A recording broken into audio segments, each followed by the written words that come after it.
السلام علیکم، افتخار ٹاکس میں خوش آمدید۔ میں ہوں ڈاکٹر افتخار۔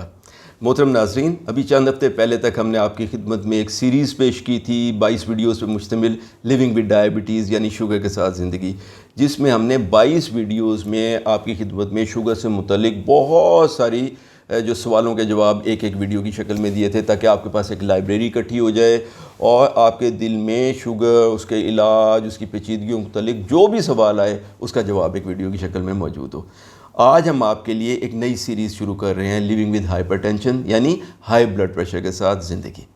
اس کی بھی متعدد ویڈیوز ہوں گی اور ہم ہر ویڈیو میں بلڈ پریشر یا ہائی بلڈ پریشر کی بیماری کے بارے میں، کسی ایک خاص سوال کے بارے میں، کسی ایک خاص کانسیپٹ کے بارے میں آپ سے بات کریں گے۔ تو آج کی ویڈیو شروع کرتے ہیں۔ تو محترم ناظرین، اس وقت دنیا میں ہائی بلڈ پریشر یعنی ہائپر ٹینشن جو ہے وہ ہارٹ اٹیک، فالج، گردے فیل ہونے اور بینائی ضائع ہونے کی نمبر 1 وجہ ہے۔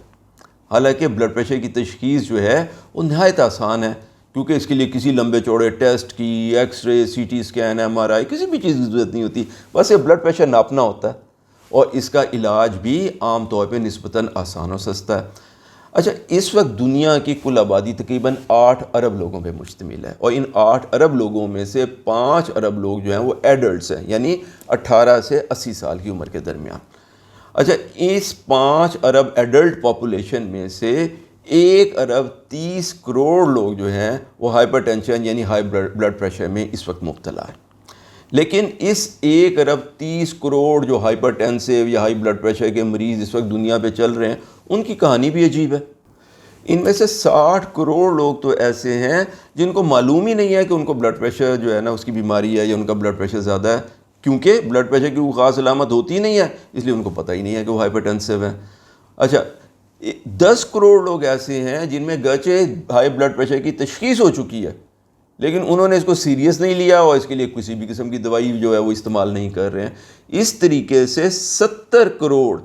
یعنی 60 کروڑ وہ جن کو معلوم ہی نہیں ہے کہ وہ ہائپر ٹینسیو ہیں، 10 کروڑ وہ جن کو معلوم تھا لیکن وہ دوائی نہیں لیتے، تو ملا کے 70 کروڑ یعنی 50% سے زیادہ جو بلڈ پریشر کے مریض ہیں وہ ایسے ہیں جو کہ دوائی کسی بھی قسم کی نہیں لیتے، اس لیے کہ ان کو معلوم ہی نہیں ہے کہ وہ ہائپر ٹینسیو ہیں، یا اس لیے کہ انہوں نے فیصلہ کیا کہ ہم نے دوائی نہیں لینی۔ اچھا، جو باقی 60 کروڑ ہیں جن میں بلڈ پریشر کی تشخیص بھی ہو چکی ہے، وہ کسی نہ کسی قسم کی دوائی بھی لے رہے ہیں، ان میں بھی حالات کچھ بہت اچھے نہیں ہیں۔ ان میں سے 12 کروڑ یعنی صرف 20% لوگ ایسے ہیں جو پراپر دوائی لیتے ہیں، اپنے بلڈ پریشر پہ نگاہ رکھتے ہیں، اس کی اچھی سپرویژن کرتے ہیں، جس کے نتیجے میں انہوں نے بلڈ پریشر کا اچھا کنٹرول جو ہے وہ حاصل کیا ہوا ہے۔ لیکن جو باقی 48 کروڑ ہیں یعنی 80% لوگ، وہ ایسے ہیں جو کہ بلڈ پریشر کی دوائی تو لے رہے ہیں، لیکن وہ اپنی دوائی مناسب یا تو مقدار میں نہیں لیتے، یا اس کو لینے میں کوتاہی کرتے ہیں، یا اس کے ساتھ اپنی بلڈ پریشر پہ نگاہ نہیں رکھتے کہ اس دوائی کے باوجود ان کا بلڈ پریشر زیادہ جا رہا ہے، تو اس لیے ان کا بلڈ پریشر اچھے کنٹرول میں نہیں ہے۔ اس لیے آپ دیکھیں گے کہ 1 ارب 30 کروڑ بلڈ پریشر کے مریضوں میں سے 10% سے بھی کم لوگ یعنی صرف 12 کروڑ لوگ ایسے ہیں جن میں بلڈ پریشر کی تشخیص ہو چکی ہے، وہ مناسب مقدار میں دوائی لے رہے ہیں، ان کا بلڈ پریشر بھی کنٹرول میں ہے۔ جبکہ 90% سے زیادہ لوگ یعنی 1 ارب 18 کروڑ لوگ ایسے ہیں جن کا بلڈ پریشر زیادہ ہے، لیکن وہ اس کا مناسب علاج نہیں کر رہے، کیونکہ یا تو ان کو معلوم ہی نہیں ہے کہ ان کو بلڈ پریشر ہے، یا پھر انہوں نے فیصلہ کیا کہ ہم نے اس کا علاج نہیں کرنا، بس ایسے ہی زندگی گزارنی ہے، یا وہ اس کا علاج کرتے ہیں تو سیریسنس کے ساتھ نہیں کرتے، مناسب دوائی نہیں لیتے، مناسب مقدار میں نہیں لیتے، یا پھر اپنے بلڈ پریشر پہ نگاہ نہیں رکھتے۔ حالانکہ جیسا کہ میں نے پہلے آپ سے ذکر کیا کہ باقی بیماریوں کے مقابلے میں بلڈ پریشر یعنی ہائپر ٹینشن کی تشخیص اور علاج نسبتاً آسان بھی ہے اور سستا بھی۔ اچھا، WHO کے اندازے کے مطابق اگر دنیا میں لوگ صرف اپنے بلڈ پریشر کا اچھا کنٹرول اچیو کر لیں تو دل کے دورے، فالج اور گردے فیل ہونے کی وجہ سے اموات کی تعداد جو ہے وہ آدھی رہ جائے گی۔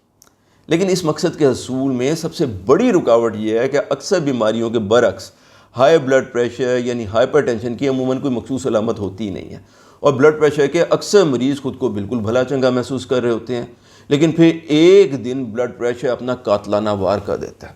اور مریض کو یا تو فالج یا ہارٹ اٹیک ہو جاتا ہے، یا پھر ان کو پتہ چلتا ہے کہ ان کے تو گردے ہی فیل ہو گئے،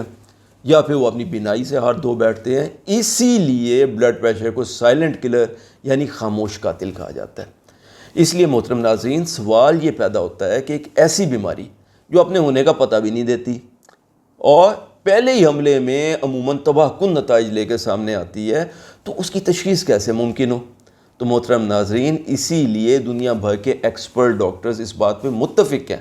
کہ 18 سال سے زیادہ تمام افراد کو سال میں 1 مرتبہ اور 40 سال سے زیادہ عمر کے افراد کو سال میں 2 مرتبہ اپنا بلڈ پریشر ضرور چیک کرانا چاہیے، تاکہ اس خاموش قاتل کا بروقت پتہ چلایا جا سکے، اور اگر کسی کا بلڈ پریشر زیادہ ہو تو بروقت اس کا مناسب علاج جو ہے اس کو شروع کیا جا سکے۔ اس کے ساتھ ساتھ جن لوگوں میں ہائی بلڈ پریشر یعنی ہائپر ٹینشن کی تشخیص ہو چکی ہے، ان کو چاہیے کہ وہ نمبر 1 تو اپنی خوراک اور لائف سٹائل میں مناسب تبدیلیاں کریں، نمبر 2 یہ ہے کہ اپنے بلڈ پریشر کی دوائی مسلسل اور باقاعدگی سے استعمال کیا کریں، اور نمبر 3 یہ ہے کہ اس کے باوجود بھی اپنے بلڈ پریشر سے غافل نہ ہوں اور گھر پہ روزانہ 2 مرتبہ صبح کو بھی اور شام کو بھی اپنا بلڈ پریشر چیک کیا کریں، تاکہ اس بات کو یقینی بنایا جا سکے کہ ان کا بلڈ پریشر ان کی دوائی کے اور لائف سٹائل چینج کے نتیجے میں کنٹرول میں رہ رہا ہے، کیونکہ کہیں ایسا نہ ہو کہ دوائی کھانے کے باوجود ان کا بلڈ پریشر جو ہے وہ زیادہ رہ رہا ہو، کیونکہ اس صورت میں علاج کے باوجود بلڈ پریشر کے تباہ کن نتائج کا خطرہ ان کے لیے موجود رہے گا۔ ہماری دعا ہے کہ اللہ آپ کو اپنے حفظ و امان میں رکھے۔ اگر آپ کو ہماری آج کی ویڈیو پسند آئی ہو تو اسے لائک ضرور کیجیے گا، ہمارے چینل افتخار ٹاکس کو سبسکرائب کر لیں اور بیل آئیکن ضرور دبائیے گا تاکہ ہماری ہر ویڈیو کا نوٹیفیکیشن آپ تک فوراً پہنچ جائے۔ اپنا اور اپنے آس پاس کے لوگوں کا بہت خیال کریں، اپنے بلڈ پریشر کا بھی بہت خیال کیا کیجیے۔ اللہ ہم سب کا حامی و ناصر ہو۔ السلام علیکم ورحمۃ اللہ وبرکاتہ۔